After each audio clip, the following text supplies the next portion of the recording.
Entering the Mayo Experience. Mayo Experience. Mayo Experience. Mayo Experience. Experience. Welcome to the Pat Mayo Experience, presented by DraftKings 2022 Honda Classic DraftKings picks and preview. Want to remind everyone out there to smash the like button to the episode in the comment section. Give me your two favorite plays from the $6,000 range this week on DraftKings. Plus, sub to the Mayo Media newsletter, where I'll have the final bets on Wednesday and final research, plus DraftKings ownership percentages, and, of course, play in the Listeners League. The link is down in the description. $15 to play, 3 max entry, no rake, thus making it the best tournament on DraftKings. We need to fill that. 3,500 spots this week, although it's getting pretty full already. We fill it up by like mid-Wednesday afternoon. All of a sudden, we have 4,000 for next week at Bay Hill, maybe 6,000 for the players. So the more we can build that up, the more rake-free money that is guaranteed in that prize pool. And of course, we would not want to miss out on that. FantasyNational.com/Mayo to get 20% off all your research tools, lineup generators, simulators, ownership projections, everything of that nature. You can do it yourself. You don't want to listen to my picks? That would probably be pretty smart. But now you can use the tools to make the picks yourself. FantasyNational.com/Mayo. Joe Idone is on the line. What's going on, dude? There's no DFS open for you to organize this year. You can really hammer down on the Honda Classic. I can really hunker into the Honda. What's going on, Pat? It is a pleasure and an honor to be joining you on this new beautiful set of yours. I said to you before we went hot here, it feels like I'm on Sports Center, but I'm excited, man. I love this tournament every year. I'm going a couple days. I'm meeting up with a couple of buddies, so we're going to have a good time. This tournament's gotten some heat this week, and I'm here to hopefully help bring it back to life.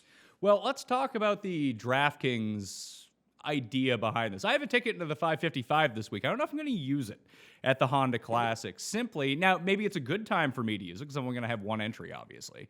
But I want to talk about variance a little bit, especially with this tournament. And this kind of ranges all throughout the Florida swing. Like, I do horrible at the players every single year because my guys are like, oh, I'll have a 5 of 6, but my other guy's 13 over par or something like that. We're going to see some bad scores this week, and we're going to see some bad scores from really good players. So how is this a pure game theory week? Like, yeah, maybe I don't like, let's just say Brooks Koepka comes in wildly under-owned compared to the rest of the guys in the $10,000 range.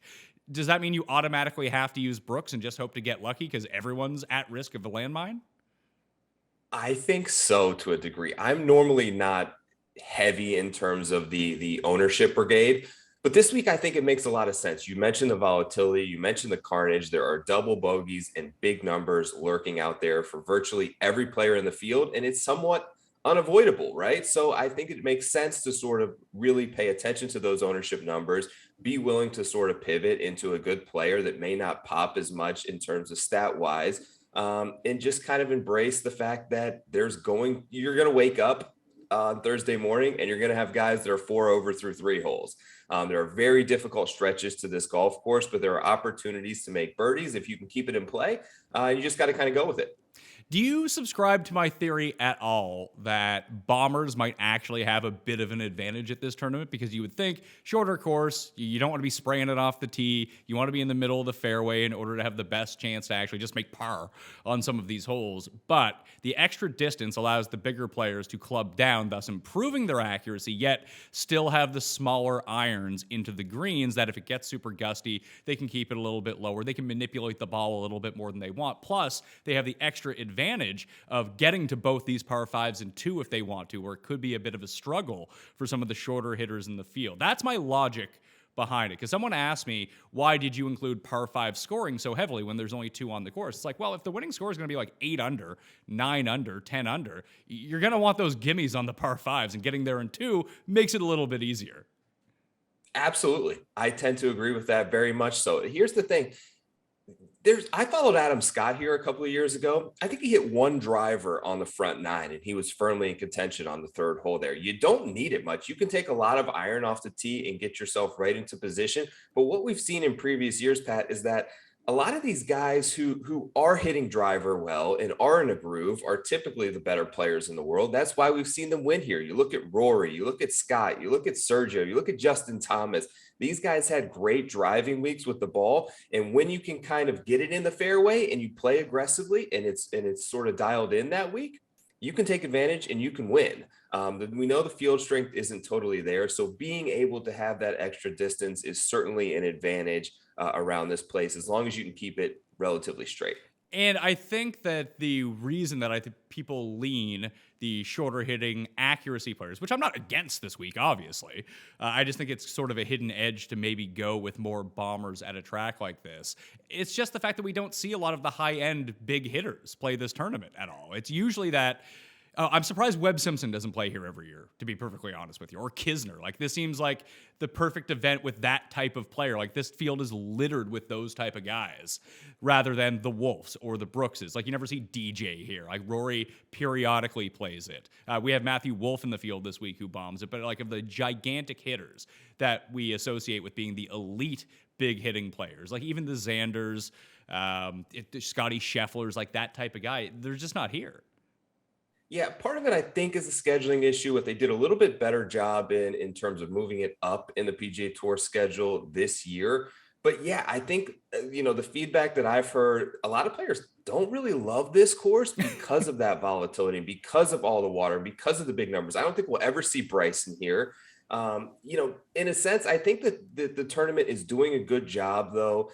Of working with what they got. They're sort of building the fan experience up. They're trying, I feel like, in a sense, to sort of pivot this into basically what is going to eventually, they hope to turn into sort of a Waste Management East in terms of a sort of rowdy fan experience. They got triple decker stands on 17 this year for the first time ever. So they're really kind of sort of embrace that element of it, which they're hoping is going to bring some of these big names back into the fold at this event. But yeah, for the most part, it's definitely more of traditionally a plotter's track, and won't necessarily attract those big names like Xander and Bryson and DJ until they can kind of bring an added element of the fan experience to it. I think it's difficult to try to manipulate something.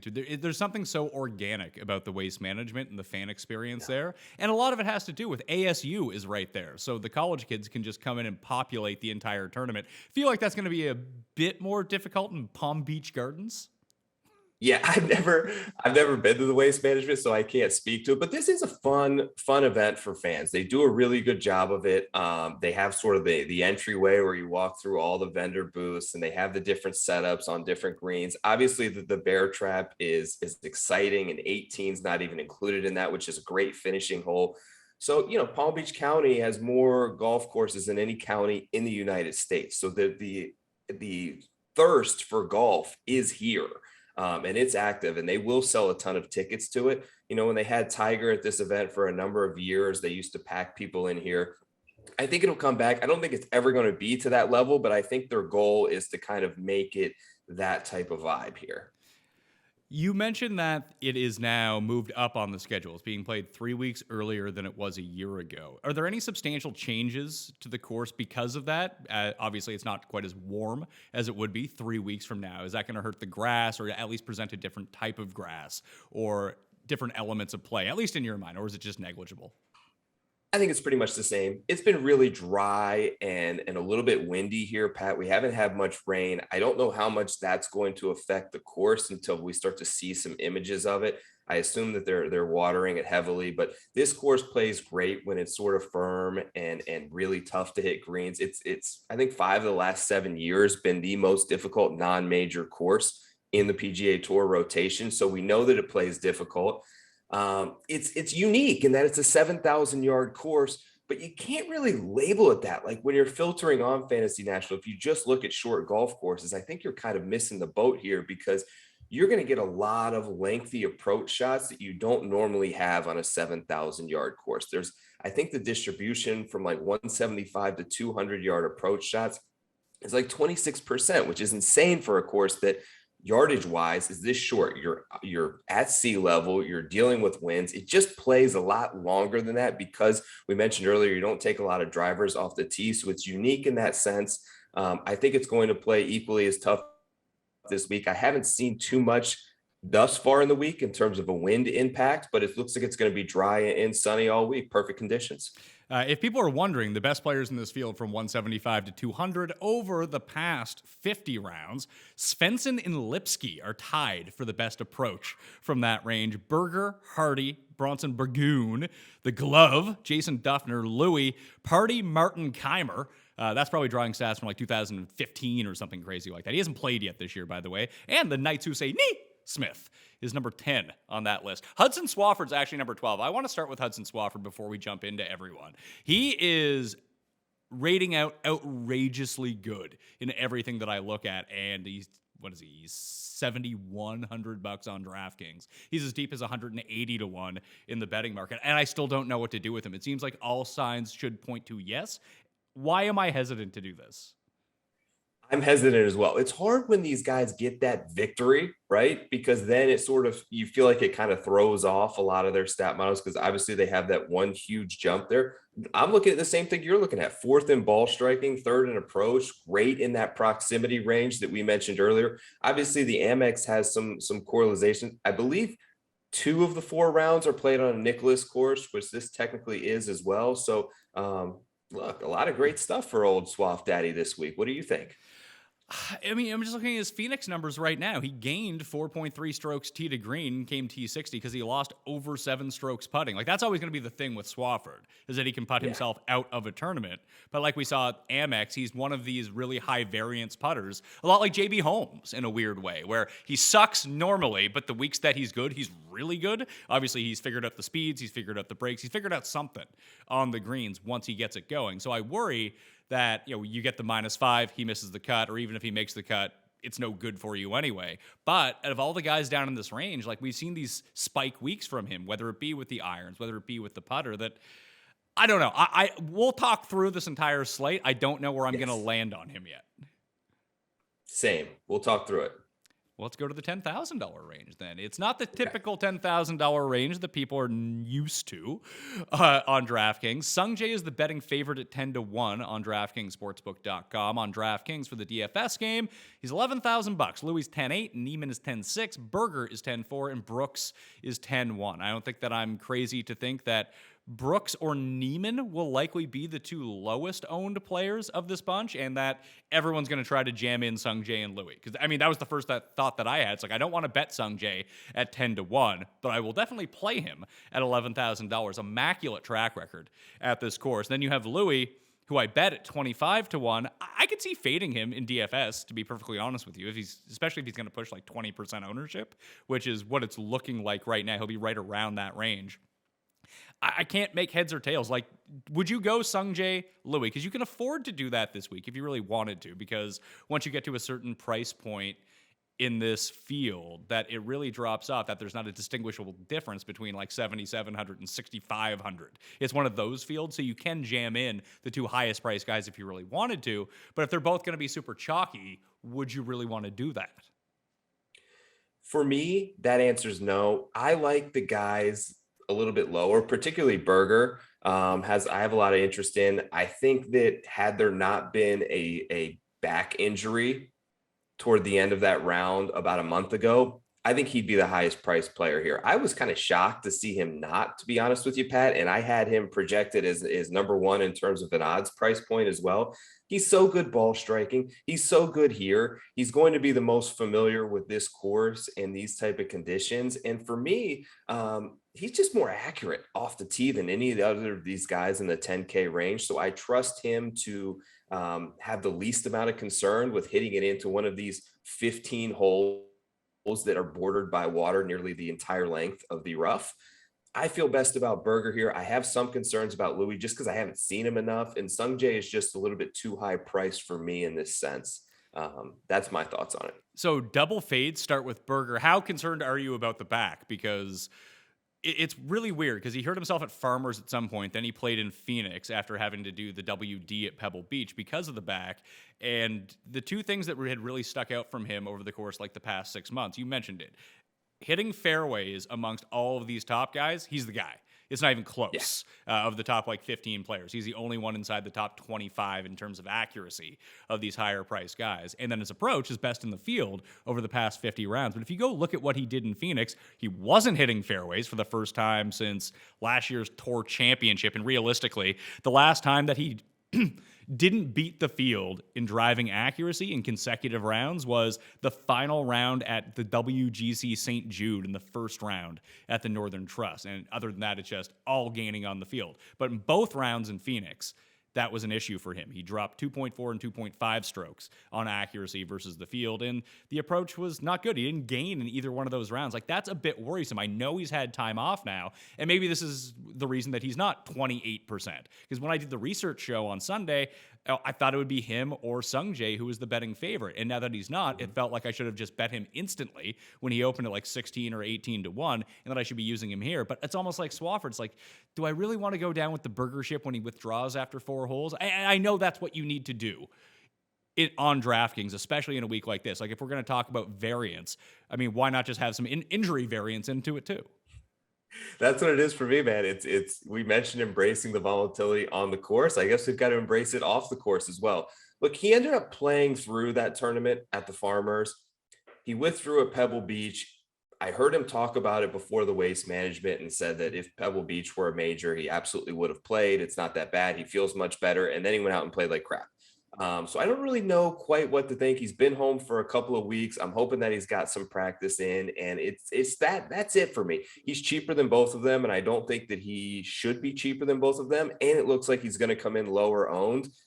I'm going to go with sort of embracing that volatility this week. So I have no problem playing him. And then Brooks is kind of the anomaly here because I think that he may come in the lowest owned. He's got decent history here. Can he drive it straight enough to get himself into contention? That's the big concern right now. But I don't know. Maybe is this Brooks week? Maybe. I've been on Brooks here before. Keith Mitchell broke my heart by making that putt on 18 to knock. Me too, man. To knock Brooks and Ricky out of that playoff. So that was a tough scene for me. I don't know what to do with Brooks here. I'm probably going to end up fading him. Like, I think I'd rather use Neiman. Yeah, Neiman is interesting to me. So initially on Monday, I was talking to Baroff about it, and we were both like, Neiman's going to withdraw. He's going to withdraw. He lives right around the corner from the course. Maybe he's not going to withdraw. It seemed like a big win for him. He talked afterwards about how Saturday and Sunday felt like a month in terms of time. It seemed to be, it's got to be a highly stressful situation for anyone winning their first big time tournament like that and having to withhold all these players charging at him for virtually the entire event. I have some concerns there. Look, Neiman, what I noticed at the Genesis, Pat, was he was missing a lot of balls pretty far to the right, and he was getting away with it. So he was still on that second shot, able to get it up near the green, and he scrambled phenomenally. You don't get that here. When you miss far to the right, you're dropping and you're hitting 3 from 200 yards away.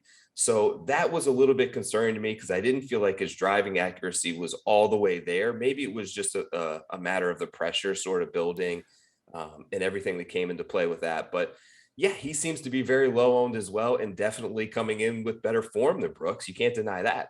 Could it also be, I mean, maybe the driving was off because of the pressure, but Riviera is one of the few places where, not a lot of people hit the fairway. It's like a 55% fairway rate at that course, and knowing like, hey, I can miss right, not a big deal because I can recover from it. So going into this course, knowing you can't do that, maybe it's a bit of a different strategy. Yes. And it's interesting that you're right. You can definitely take driver a ton there and know that if you get away with it, as long as you're not directly behind a tree, you're going to have a line to get close to the green. So you can play a little bit more aggressive off the tee there. He gained a ton of strokes around the green and chipping. Obviously, the eagle chip in is what ultimately, I think, won him the tournament there on the back 9. He chipped horribly here last year, and I had a ticket on him, and it was one of his worst performances. So that's kind of a weird thing. Maybe it has something to do with the grass, or maybe he's just figured it out and got a lot better there. It's true. We see this from Hovland too. Like, I just so distinctly remember from the players last year, Hovland like chipping it 2 feet in front of him from like 30 yards out and just like having a laugh over it. And he's gotten a lot better around the greens too. But you always feel like that's going to rear its ugly head. The prime example was Cantlay. Remember when every time the Cantlay used to be in a bunker, it was an automatic bogey at least, and now he's just great out of the bunker? He's elite out of the bunkers now. So you're right. It is one of those things that players can seem to practice on and get with their coach and get better on relatively quickly. It's also, it's every shot is so much different. So it's hard to really analyze from a strokes gained perspective. If you're right in front of the green or behind it, whether it's the same distance or not, there's so many different factors in play on each of these shots that I think that the volatility is going to lie a lot in that, in terms of the lie that you get. Are you downhill? Are you uphill? But yes, I think that he is probably going to land somewhere in the middle of where he was last week and where he was last year at this event. And obviously the form is coming in fantastic.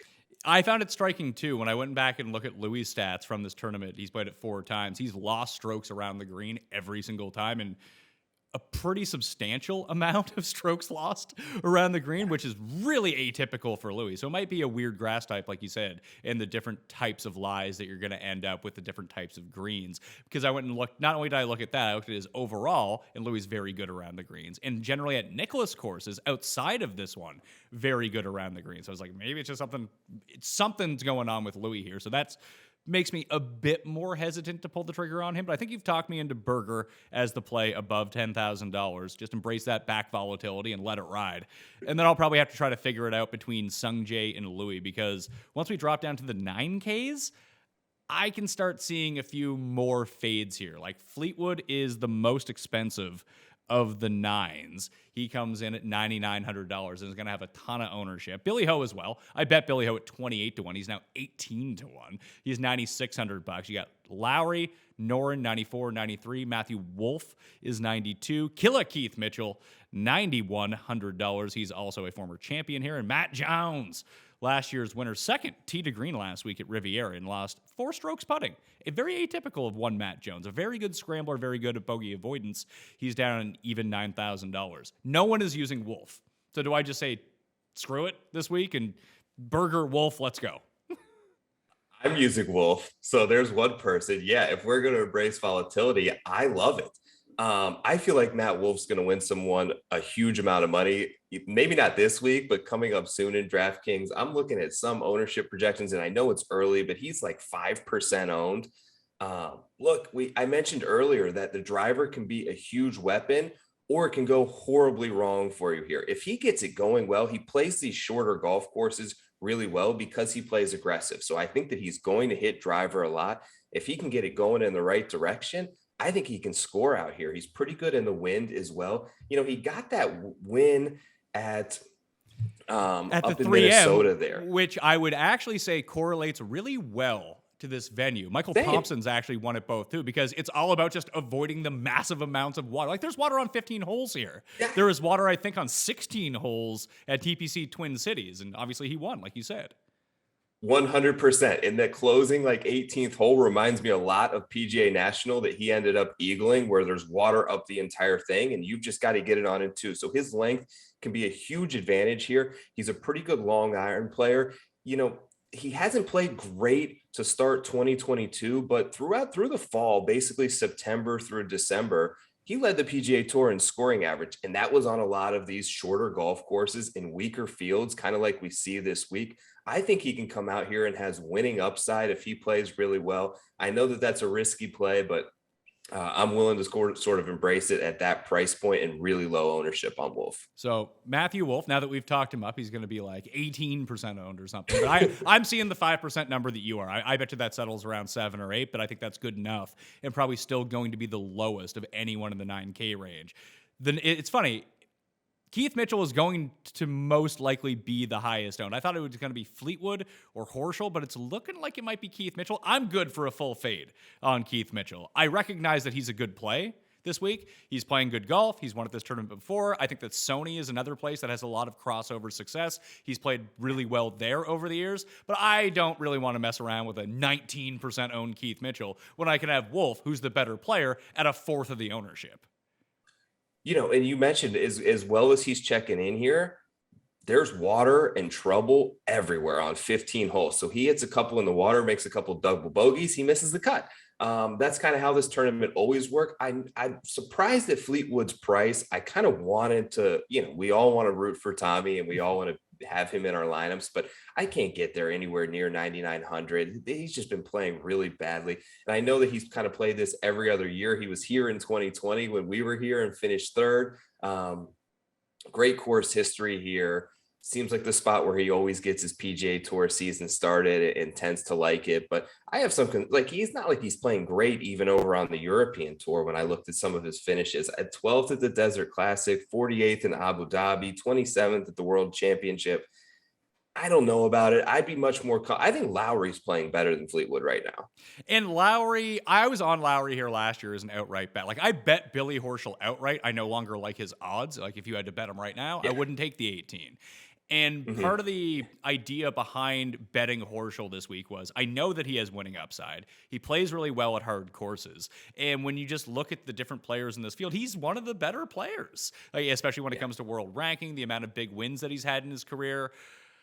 But I don't know if he's a great DraftKings play because he has these good results so far from early in the season, but he's not actually doing anything well. He just keeps lingering. So sort of the bet on him is that he's going to get it together, hit his approaches really well, and have a really good putting week at the same time. But that hasn't happened yet he is still lingering around because he's chipping in from weird places. He drives the ball well like one week. It's a lot like the old Sungjae strategy when we used to look at the Sungjae tee to green numbers, that he would do 2 of 3 really well and 1 really bad. We're like, well, one week he's going to put this together and just start winning. And it finally happened. But with Horschel, if he's going to be around like 16 to 20%, Fleetwood's like 12 to 16%, Mitchell's around 20. I have no problem going to like Lowry, Noren, and I think maybe not Noren, Wolf and Matt Jones for sure though. I like Matt Jones a lot this week.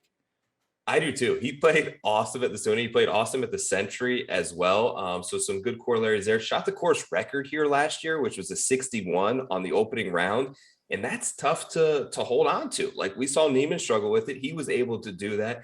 He mentioned that he really loves these conditions, this course. He likes playing in the wind if we do get a little bit of wind this week. So I don't mind him at all. I'm pretty much my strategy, I think at the top this week is just kind of go where the ownership takes me because we're going to see it's a very tough to predict. And there's a lot of nuances to the golf course that make it very difficult and make missing the cut to finishing in the top 10, both within the spectrum of outcomes. So I think I'm going to kind of go where the ownership takes me. $8,000 range this week. We have Mito Pereira at $8,900. He is followed by Patrick Reed at $8,800, who might be 1% owned. What do we do? Patrick Reed, I wish I could have something nice to say about him, but it's so bad right now, Pat. It should be an autoplay thinking that he can just get himself up and down around the green here. And he's gained strokes around the green here before, but you can't be 137th in ball striking and warrant a play at 8,800. He's only missed 1 cut so far this season, in fairness to him. I know. And we've seen him play poorly and then all of a sudden play really well. I don't know that we've seen him play this poorly and then all of a sudden completely flip the switch.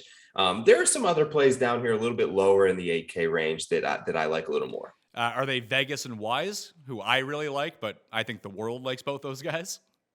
I don't like Vegas. Wise, I have some interest in. The guy that I wanted to kind of sort of sort through with you. What about Cameron Young? He was really good last week, and I was very impressed with given his length off the tee, how accurate he was. I thought that he was hitting more fairways than anyone in those final groups. He kind of stood up there in a big time event with the top 10 players in the world and held his position very firmly since October. He's got 2 seconds. He's got 3 consecutive top 26 finishes. He's gained 14 strokes off the tee, in the Farmers, the Genesis, the Waste Management. These are big time fields. It's not like he was doing this at the Mayakoba and the Bermuda.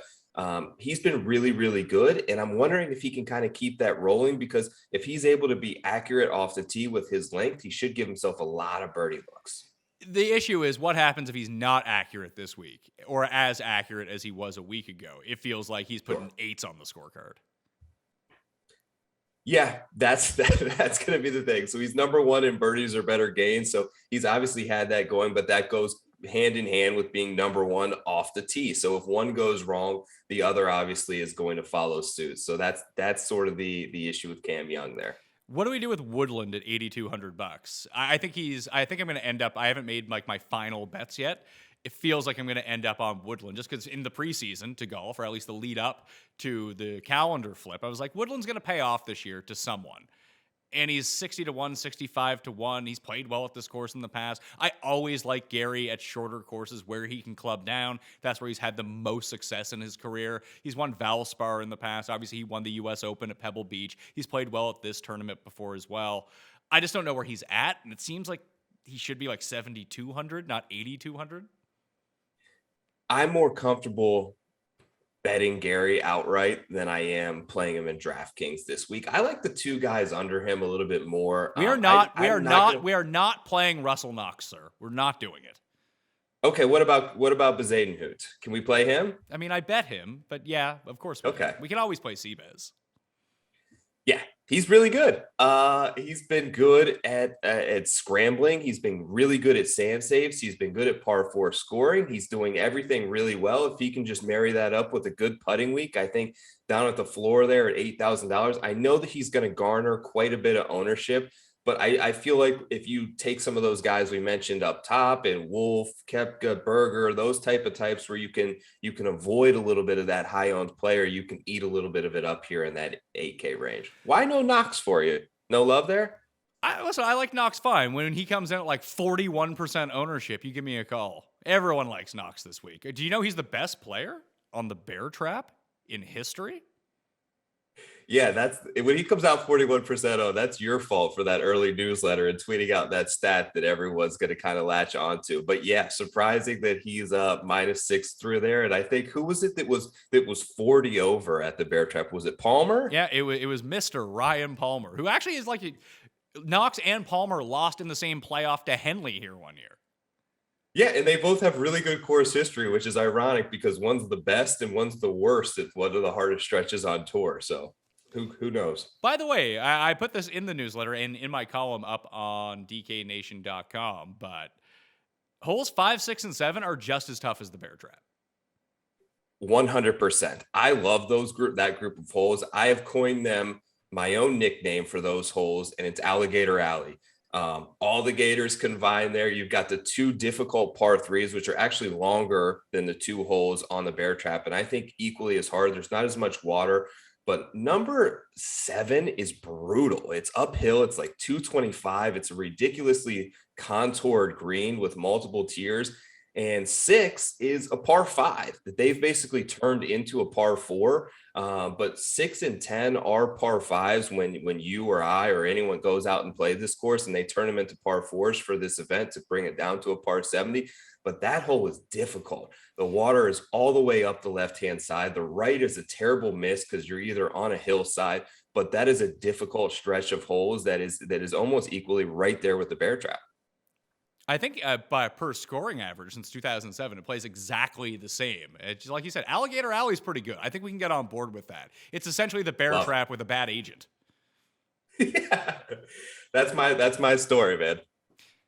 Looking at ownership from these 8Ks, Mito is likely to be the highest owned, I think, because I think that Vegas and Wise divvy up their ownership a little bit. And then Knox really does take away from Bezadenhout. I wouldn't be surprised if Bezadenhout ended up above 15%, but I bet you he's closer to 10 than 15.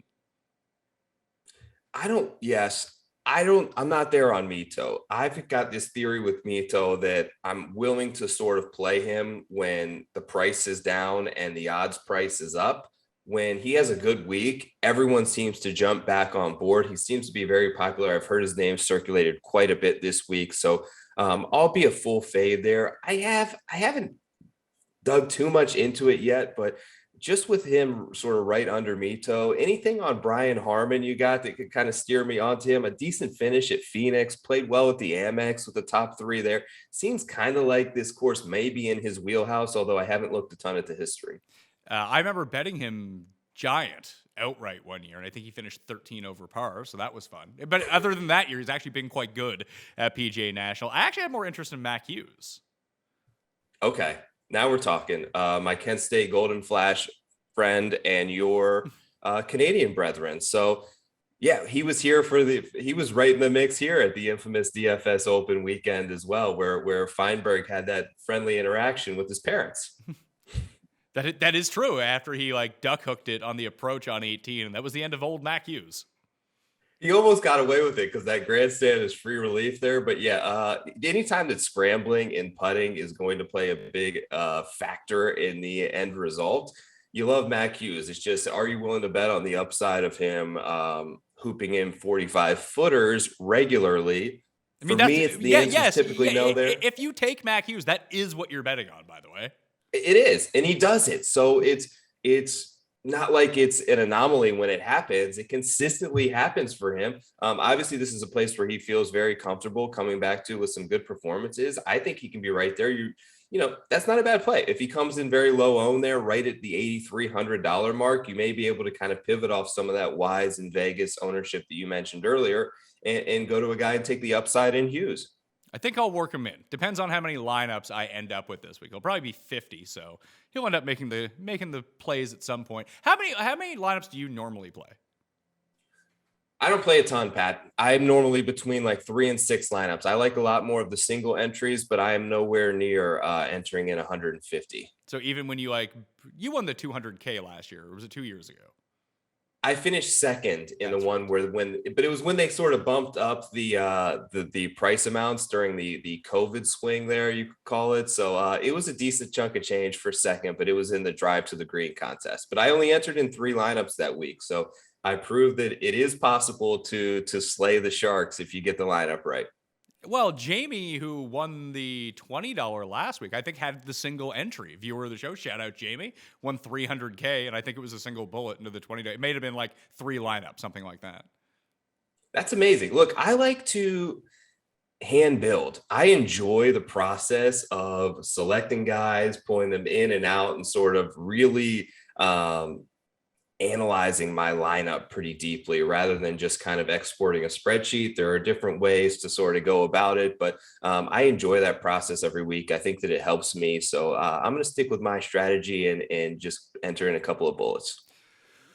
$7,000 range. I do want to remind everyone right now is that Prize Picks has changed their golf rules. They're now offering like single hole over-unders based on scores. It's actually pretty awesome. If you want to get down and get some in-play action on the go and you don't want to live bet holes, you can put 2 things together with that, like over-under 4.5 on this par 5, over-under 3 on one of these par 3s, that kind of thing. It's probably like 3.5 on some of the bear trap ones. But they have everything out really early now. So go to prizepicks.com, use code MMN for Mayo Media Network. You can get yourself a deposit bonus of $100. If you deposit 100, you get 100. You deposit 50, you get 50. But either way, their golf product is vastly improved over the past 3 weeks or so. So prizepicks.com, code MMN to check that out. Right now, you can find the link down in the description. It brings you right there. So go do that. 7K, you got Ricky. No is my stance. No is my stance too. He's too loose right now off the tee. I know the course history here is great. I think he's getting the bump for that in pricing where he probably is $400 or $500 too high here for me. But yeah, no is my stance. I think he's way too, he's got left miss, he's got right miss working, and that is a recipe for disaster at PGA National. Yeah, if listen, at least if you know that you're always missing right, it feels like you can compensate for that a little bit, at least within a round. If you have legit no idea which way it's going, that's going to be an issue. Big time. Is there anyone else in these high sevens that you like? I've heard buzz about the Panimal, CT Pan, obviously Denny McCarthy at a course where you need to make a ton of putts. Oh, people are going to love him. KH Lee, someone who's made a run. Lee Westwood is Anderkurst. The numbers really like Taylor Moore for me. They also really like Ryan Palmer. That doesn't factor in. Maybe him and Russell Knox confuse to be the same player. Knox just plays the bear trap. Ryan Palmer plays the rest of the 15 holes, and they win the tournament. Yeah, if only that were possible. I like Denny. I know people have a love-hate relationship with Denny. I'm still confident that eventually one of these weeks he's going to line up a decent ball striking week, and that putting is going to win him a golf tournament. This is a great spot for him. Finished third here, I believe, last year. He's been really good in par four scoring, Pat. I have him ranked number one overall in the field over the last 36 rounds, which was quite surprising to me when I sort of dove into it. Only 2 par fives this week, so an abundance of par fours. We know he's going to putt well. He's not going to putt himself out of this tournament. So if he can just be accurate enough off the tee, which has been historically his issue, although he's on a good run now, I think that he can find himself within sort of the top 10, top 20. I think 7,800 is a little bit of a higher price point, but that could potentially deter some ownership away there with Palmer and Westwood, guys who typically like their way around PGA National. I just feel like Denny's low rent Bezadenhout. Yes, I think that is a very fair comp for Denny. I feel like he's normally a better putter, although things have been going well for him. When I look at his recent run that he's on right now, I know a lot of it was during sort of the fall swing, but 6th at the Amex, 10th at the RSM, he's got some top 10s that he's mixed in there. He still hasn't yet to find himself firmly sort of in contention in an event besides this event last year, although Matt Jones kind of had that wrapped up. I would like to see it come in. Hopefully he can find one of those weeks where he gains like 7 strokes putting and just plays level to the field, sort of tee to green, and he'll be all right. I think I would rather just pay up and take Bezadenhout, although Denny's drawing a ton of ownership. Like, he's probably going to be the most owned guy of all the ones that we've just mentioned, even more than Ricky and Payne and KH Lee. Don't like that. I just feel like he should be $1,000 cheaper.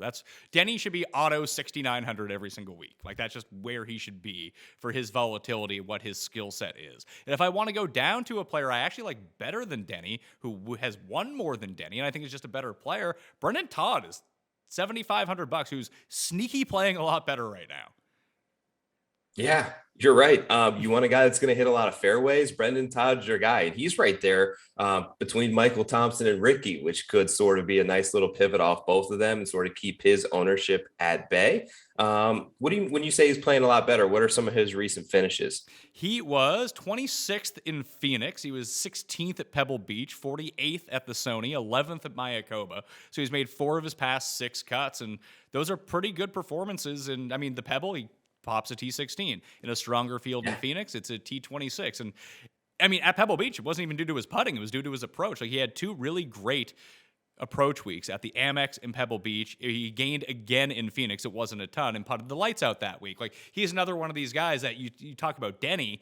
Can you match him up a good ball striking week when he actually rolls it well with the putter? I feel like Todd does that more often than not. He's just a better iron player. And while he's never going to gain a ton off the tee, he may actually this week, because it's very unlikely he's going into the water too much. He might hit it like 220 off the tee, but he's not going to be in the water.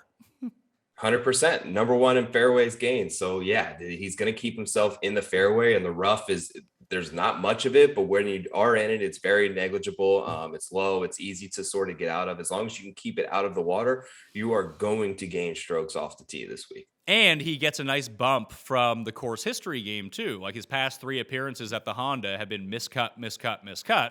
But if you remember anything about Brendan Todd, those were from the years 2012, 2014, and 2016. He's not the player he was when he won twice 2 years ago, but he's also not the player who basically lost his tour card for 5 years in this stretch either. Yeah, he's a lot closer to that player who won recently at very short coastal Bermuda grass courses, similar to what we're going to kind of have this week. So that makes a lot of sense to me at 7,500. There's a guy right under there. If we're going to kind of embrace a little bit of volatility, I kind of like Garrick Higo this week. I love that he kind of goes for it. He's been pretty decent as of late in terms of both 2 starts. He's got top 25s. Granted, one of those was in like the 35-man field at the Century, but he gained almost 6 strokes tee to green at the Waste Management. So I like it's kind of a weird comp because we may never see this event again, but the Palmetto last year was a Fazio course on a lot of water. This actually is a Tom Fazio designed course. Nicholas kind of came in, I believe, in 2014 and redid a couple things and sort of claimed it as his course. But it's originally a Fazio design. That's where Higo broke through and got his win last year. So we've talked about some notable South Africans in Louis and Bezuidenhout. I think Higo may be like 5% owned this week, and at $7,300 makes a good bit of sense to me. You don't have to sell me on Higo. That's my guy.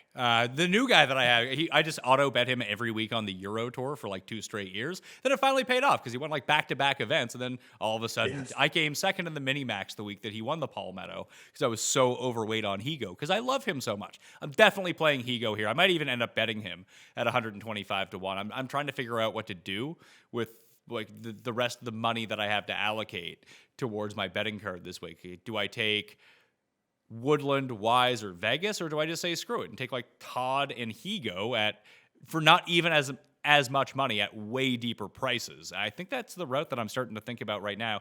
You mentioned Michael Thompson. I love Michael Thompson this week. I've bet Michael Thompson this week. I think he is a great type of player to embrace the volatility with. Kirk is the same price as Thompson. I think he's going to be popular. And then right below him, you have Lucas Glover and Aaron Rye. The numbers love Aaron Rye this week. He rates out number 5 for me, but I'm actually thinking that I might pivot and just go with Lucas Glover. Enough people have been burned by Lucas Glover lately, and it can most definitely happen again, that I don't think that he's going to garner much ownership, but I did the crossover between like who gains the most strokes combined over the past 24 rounds between PGA National and Waialae for the Sony Open, and it was Lucas Glover, and it wasn't close. Yeah, he does a lot of it with the putter. He's got a ton of good quality history here. And when I looked at it, he's doing it in different assets in different years. Last year, I believe it was the putter. Before that, it was ball striking and off the tee. So if he can kind of marry a lot of them together for 4 days, he should be firmly in contention. I love the way that you mentioned that he played at Waialae this year. I lean him a little bit more than Rye for myself. Rye is going to be like Brennan Todd, by the way. He's just not going to miss fairways. Yeah. So that's the wind picks up a little bit. I like him a little bit more too, because he's used to some of those European Tour shorter layouts where the weather can be a big factor. I don't know that that's going to happen this week, but you look at those ball striking numbers and the tee to green numbers, and you sort of marry those two together. You're right. He's going to be in the fairway a lot. He's going to hit a lot of greens. And ultimately what we've seen at this tournament, if you can get it to like 2, maybe 3 under a day, you're going to be right there on the leaderboard come Sunday afternoon. Do you have interest in Chris Kirk or someone like Grayson Sigg, a better play who's just made every cut so far this year? No great finishes, mind you. Although he was in it at Pebble Beach and faltered on the final day, but no finish better than 25th, no finish worse than 42nd. A little more on Kirk for me if I were going to lean one of the two guys. But for me, I'm probably going to, given that I only play 3 to 5 lineups, I'm going to shift more to those guys that we spoke about before. Higo, you kind of sold me on Todd a little bit. I like me some Denny. I like Adam Svensson too, who we didn't quite mention, right at the very floor of this 7K range. But those will kind of be my guys that I'm going to build my core around. We've got to mention him, I suppose, and I don't know what to do with him whatsoever, but Nicolai Højgaard is in this field. Yeah, making his like real PGA debut here in like a non-major type tournament. He just won overseas during the Middle East swing. It was at like the bad tournament. It was the one after Saudi, the one where they played like 2 weeks in a row. I think it was in Saudi Arabia. I think it was. I'm not entirely sure on that. It was somewhere over in the Middle East. But he like wins or comes dead last. He's Euro Siwoo.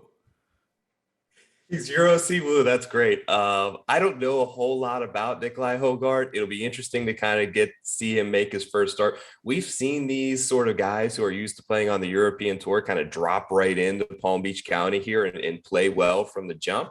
Maybe he can do it. You mentioned embracing the volatility. For me, it'll kind of come down to how popular is he going to be? I got him at like 2% right now. So it very much could be a play if you're playing a lot of lineups this week. Play him. Yeah, like would you rather play Poulter or Højgaard? Poulter has had success here. I just don't know enough about Højgaard for me. I would rather play Poulter, but I think that given the ownership at 2%, I'd rather take my chance on Højgaard. It's not like people are using Poulter at the same time either, though. Right. Because people hate his guts. Do you think he's going to leave? Is he going to leave? Are they still doing the Saudi League? And if they do, is he in it? I don't know. I feel like it changes every day. I'm so nervous to kind of give a take on it because everyone I feel like who has end up very wrong a couple of days later. He would make very much sense for this. Westwood would make sense for this. Fleetwood would make sense for it. A lot of the guys in this field would be perfect for the Saudi Tour if they want to take the money. Until the numbers start to come out, I think that that's going to make the ultimate decision for them. If the cash is there and they want to grab it, I have no issue with it. We'll see. He would be a very, very likely and strong candidate if they are able to make it happen. The bottom of the sevens is kind of ridiculous for the amount of guys that I like this week, so I need to parse a few of them out here. So we have, here's an entire list of guys that I like. And this isn't even including someone like Brennan Steele or Nick Taylor, who I do like, or Lucas Herbert or Martin Keimer, who are a bit pricier. I do like all those guys, but I have to cut them out because I like these guys a little bit more. Swafford we talked about, Alex Smalley, Davis Riley, Danny Willett, and Adam Svensson are all at $71 or $7,000. I can't imagine I can play all of these guys. Where do I make my cuts? Let me try to sell you on Svensson. I love him. Hold on. Did you say Stenson? Svensson. Okay, No, okay, Henrik good. is. I'm not going to sell you on Henrik Stenson unless he does have the nice shot that I tweeted out earlier this week where he stripped down into the tighty whities at this event. So he's been here quite a few times, but he's a big time no play red line through his name for me at this point. But Adam Svensson is not. Top 10 in fairways gained. He's really good with his long irons, even though that he isn't a long player, which is kind of an unusual asset to have. But in terms of rankings from 175 to 200, I got him in like the top 10 in the field over recently, 9th in approach. He's won a ton. He's won Korn Ferry Tour events. He almost got the promotion last year that Mito got. He finished, I believe he had 2 wins in a couple of seconds. He won another event down here during the COVID swing where there was a lot of PGA Tour names on when PGA Tour kind of was on a little bit of a hiatus. So from the area, I really like his game. I think that he sets up really well at the bottom floor here at $7,000. Okay, I think you completely sold me. The way that I'm thinking about it right now, like I mentioned, smash the like and drop your 2 favorite 6K plays down into the description. But if you just wanted to anchor your lineups with like 3 $7,000 guys, that still gives you access to the very top end and jam in whoever you want. It's not one of these weeks where you need to go like, oh, I have Louis and Sungjae, so I have to go 6,200. Now, as long as you're willing to embrace the 3 guys at 7,000, you can probably stop there and anchor your teams if you wanted to. I'm not saying you have to, but there's enough good names in this region that I think that you most definitely could. No doubt. Sabatini's got a win here before. He's super volatile. Kevin Streelman, I don't know what his history is like. Bad. It seems like a guy that his history should be really good here, but it's not. It should be. Exactly. I was going to say, it seems like it should be a good setup for him. We got our boy Willett here as well. Doc Redman has had a couple of decent starts in a row. I'm kind of afraid to say his name, but a year and a half ago when we were going to talk ball striking, we basically had to mention Doc Redman. I know that that's fallen off. Made a couple of cuts. He was second. I believe he had a second or a third at that Palmetto that Higo won. So a decent performance there. But you're right. I think you can stack a couple of these guys and hope to sort of, everything works out for you.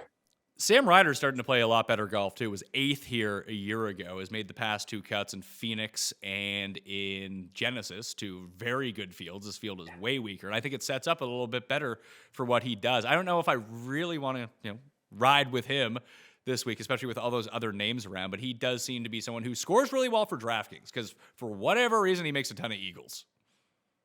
Yeah. I've heard his name mentioned a couple of times. I can see getting behind him. What's his price point at, Ryder? 72. I see it right now. Yeah, 7,200.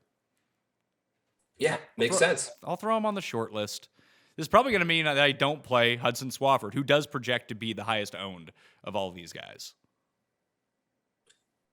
Yeah, we talked about him early in the show. You're right. If he's highest owned, I don't mind. We'll see kind of how that shakes out later tomorrow and Wednesday afternoon. But yeah, I don't mind shifting gears, especially down in the sevens with the way this course set up. You can really kind of throw a couple of darts, I think. And because I say highest owned, I'm not talking about like 17%. I'm talking about like 8 to 10% owned is where I probably have him coming in. So it's not prohibitive that you couldn't use him because of ownership. At the same time, you can have Davis Riley for like 0.1% ownership. I like Davis Riley this week. It seems like he plays really well on hard courses, plays really well on the wind, and just no one even knows who he is.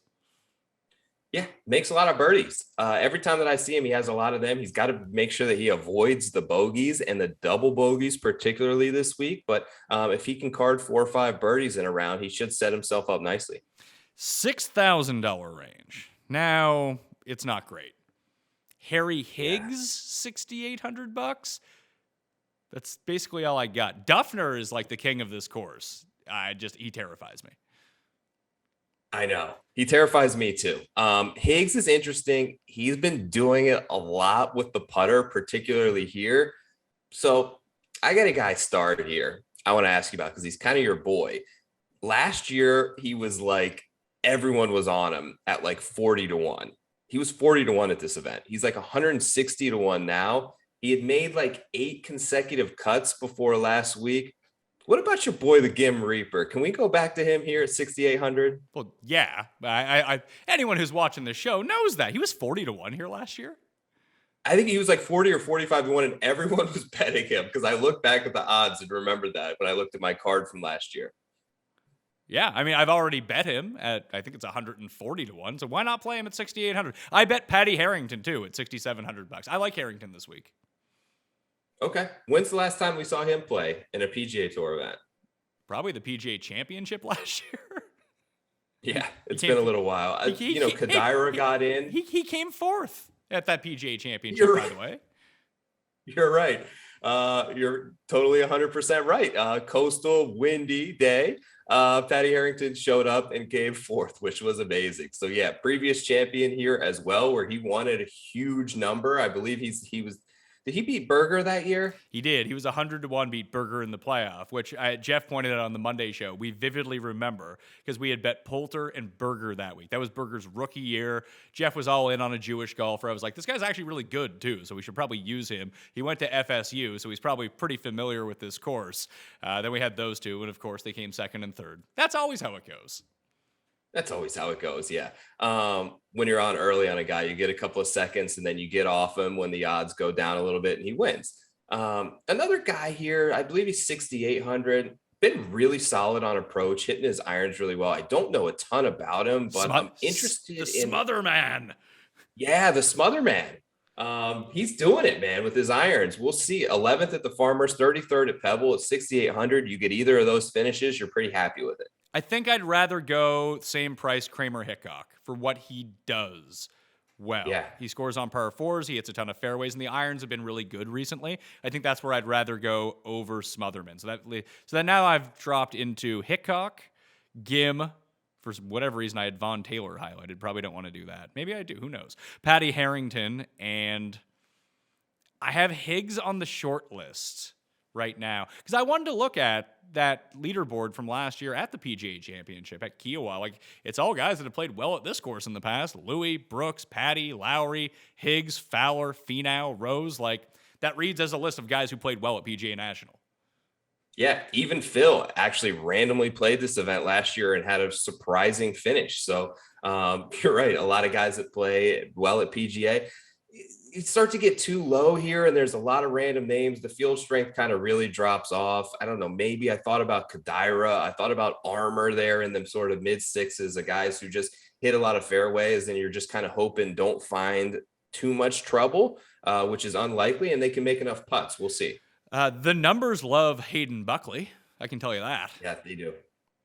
Not entirely sure why they like him so much. He ranks 16th in this field over the past 24 rounds, $6,600. The numbers also really like Nick Watney, who I bet as first-round leader, but that might be all the investment I want. Like, these are guys I'm talking about, like, if I expand to 50 lineups, these are the guys that are going to start getting included. I think if I keep it more condensed, play 10, play 20, these guys immediately get the cut. But if I do need some salary savings to build a bit more, like, top-heavy lineups, or just have that one-off who's really low, Hayden Buckley, Kadira, who you mentioned at $6,600, Nick Watney at $6,000. Who else kind of pops up? Burgoon does really well. Duffner is like 24th of all players. I just can't do it, man. I can't. He's $6,200. I don't think he's ever missed a cut here. Wow. That's impressive. 13 of was 13. not and 13 and 13. Paul just tells me from behind the camera because Paul brought this to me yesterday. He's like, "You did- I don't want to be That's called amazing. I don't At want to be called a 6,200? coward on my own show. Oh man, he's so bad though. So bad. It's been really bad. I looked a little bit at Brandon Hagee just because it's finished last year, but he's been really bad lately. Another approach numbers. What's Luke Donald been doing that he is fourth in approach in sort of my rankings? Because I don't understand it. I haven't seen him anywhere, but does that do anything for you? No, I see it every single week just because the approach numbers have been Yeah. absolutely sterling. He can't do anything else. I know. He can't do anything else. He's simply enough said. Yeah, there's just one problem. He's not any good because it's not 2008. Yeah. Speaking of 2008, here's a guy he was first round leader here. Wesley Bryan. Oh, Wesley. How has he been playing Corn Ferry? Well, he finished 27th at the Sony, which I thought was decent. Missed the cut at the Phoenix Open, missed the cut at the Amex. Isn't great, always volatile. But I can remember when he kind of ran away with this with an 8-under first round, and it went back when he was playing really well. I don't know, maybe a decent get right spot for him. He's cheap. If we're going to embrace volatility, he seems like a guy that would kind of fit that mold. If you want to go really top heavy, $6,200. So you can probably play Louis and another high end, like a Louis Horschel lineup or even an M Horschel lineup. Or Louis Berger. You could play Louis Berger, I bet. Louis Berger and one of these guys, and then all of a sudden you're back to median style if you want to hit that mid range. Yeah, I don't want to be bullied on my own show and called a coward. So Jason Duffner's currently in the player pool at $6,200. He's in the pool. There you have it. Do you want to know what his recent results are? Let him rip.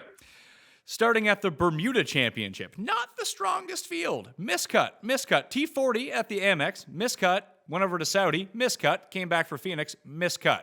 Strong play from Jason Duffner. Very strong. We'll see. Another guy I wanted to mention that got in on the 16-1 playoff this morning is Rick Lamb. I know nothing about Rick Lamb, but he might come in at $6,000 even and maybe worth a click in a single lineup. Did Seifert not get in? So Seifert, I believe, is first alternate right now. So at the point this morning, he did not play because he still hadn't got that. So he's waiting. He's probably hoping for a Joaquin Niemann hangover withdrawal at this point. I would play Seifert. I think Seifert was top 10 last year here. Third. There we go. My guy, Chase. Yeah. Actually, it's Roz's guy, Chase Seifert. He was the first one who, it was back when we didn't even know what his last name was. What was he, Seifert? Cipher. And then he finally made TV. It's oh, that's how you say it. Good old Florida boy down here, born and raised, played at Florida State, had a T3 at the Honda. We love guys like that if he can find his way into the field. Well, what is the FSU lineup? It's Brooks, Berger, Seifert. Who else is on that list? Oh, wow. I don't know. That might round it out. I'll have to kind of parse through it again, but I don't know anyone else off the top. FSU. It's a decent start, though. Let's see. John Pack is not in the field. Neither is Jonas Blixt. Paul Azinger is not playing. Hank Lebiota, is he in the field? He is. Where was he? I don't know. I didn't even see him. What is he, $5,000? Lebiota. He is 6,500. So there's another one. Seifert would be another. Too bad Vincent Norman isn't in this field. I guess he'd try to drive every single green, but Jack McGuire, is that someone? Someone named Kenny Knox, who legit looks like an amalgamation of Kenny Kim and Russell Knox somehow. Man, bad. I gotta look at this picture now. Can we bring him up? Yeah, you can go look at Kenny Knox. Except for John Pack, really, if you went to FSU and you made the PGA Tour, you suffer from bad hairlines. Except for Kenny Knox. Kenny Knox, full head of hair. Yeah. Brooks, fully blonde now. So we'll see if that pays off for him. Brooks and Berger, you think they're friends? They went to school there together. I don't feel like they like each other, though. Does anyone I could not tell you who Brooks has as a friend on the PGA Tour. Remember when it was him and Dustin were good boys, and then all of a sudden they hate each other. I know. Does Brooks just have fake feuds with everyone? He might. I think that a lot of guys, I think he's sort of boys with JT. I don't know. You're right. Um, he's an interesting dude. I am Team Brooks. I'm going to be there. I'm worried about not taking him and him winning, but we'll see. I think this could be a nice spot for him. I'm worried about his driving accuracy. So ever since he switched to these Strixon clubs, Pat, he's been like wild off the tee. That's going to get him into a ton of trouble here. When he did play well, when he finished right behind Keith Mitchell, that was when he was driving it probably the best in the world, when he was winning majors at a clip we hadn't seen in a long time. So we'll see about Brooks.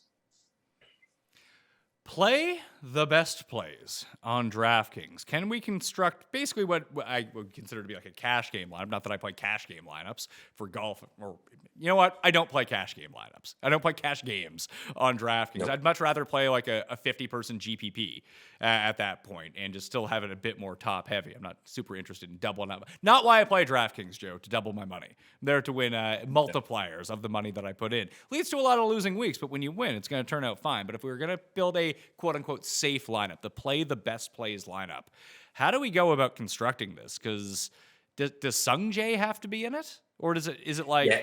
Or does it start with like Horschel, Fleetwood, Mitchell? Like, are those the three guys that we go with? I don't know how safe Fleetwood is. I would say if we're gonna play safe, like Sung Jae probably has the highest floor here in terms of bad results. He's such a good ball striker. It sets up great for him.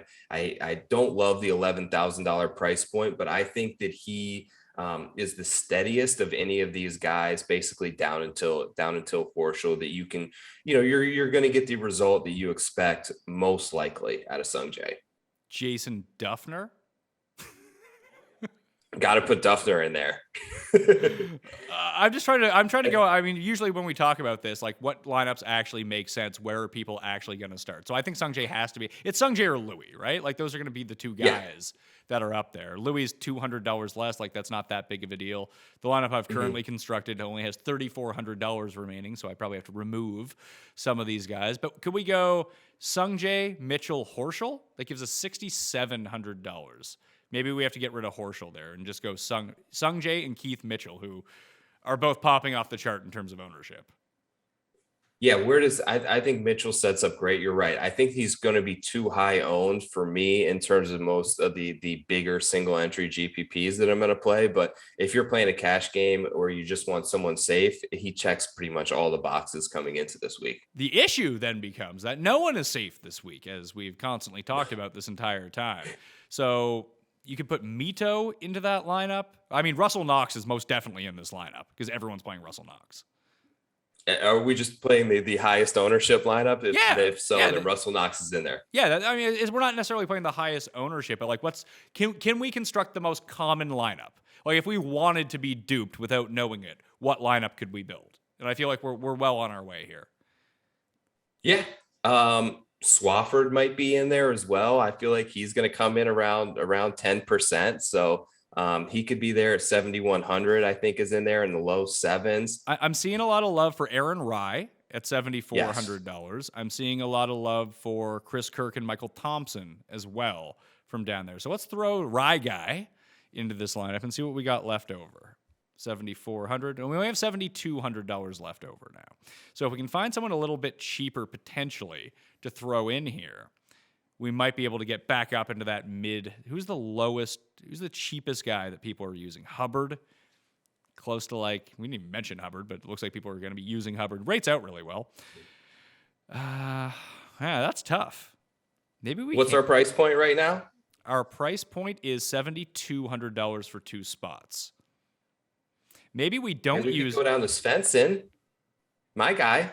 Is Svensson? Yeah, we could most definitely go down to Svensson. We could go Svensson, 7,000. That gives us 74, and leaves us with like Glover, Straka. I mean, we would really need $100 more somewhere else. It feels like in order to pull this off. Maybe we get rid of Mitchell. Okay, take Keith out. What does that open up? We get to Keith. We get rid of Keith at 91, and then we go down to. I would say that Wise is going to be more popular than Vegas. Would you agree? Yes. Or hell, you know Yes. what? You know what? We can use Mito instead of Keith. That gives us $7,600, and now we can use Michael Thompson or Chris Kirk, like one of those two guys who I think are going to be pretty popular. I'm guessing Kirk ends up being more popular than Michael Thompson. I could be wrong on that. That ends up becoming the lineup. Knox, Mito, Sungjae, Aaron Rye, Svensson, Chris Kirk as the lineup with $100 left over. Love it. Chalk City. Enter. Don't dupe me, bro. To quote one Mr. Pete Overzet. Joe Idone, thank you for being on, man. Where can everyone else catch you this week breaking down some golf? Absolutely. My Twitter account is @TourPicks. You can catch me there. I will put out a betting card. I'm going to do some lunchtime long shots. I'm going to do a show with Rick tomorrow night. I've got preferred lines coming up later tonight. So just check out my Twitter page. It's all there. It's all free. It's all good. All right, cool. You're going to be at the course Thursday or Friday? Both days? Friday and Saturday. Tomorrow, I'm playing golf with Will Haskett, who is a good friend of, has been a Twitter friend of mine. So I'm taking him out for a round of golf. He's getting me a media pass. So I'm about to hopefully get inside the clubhouse, maybe ask a couple of questions, maybe shoot a little content. It should be good fun.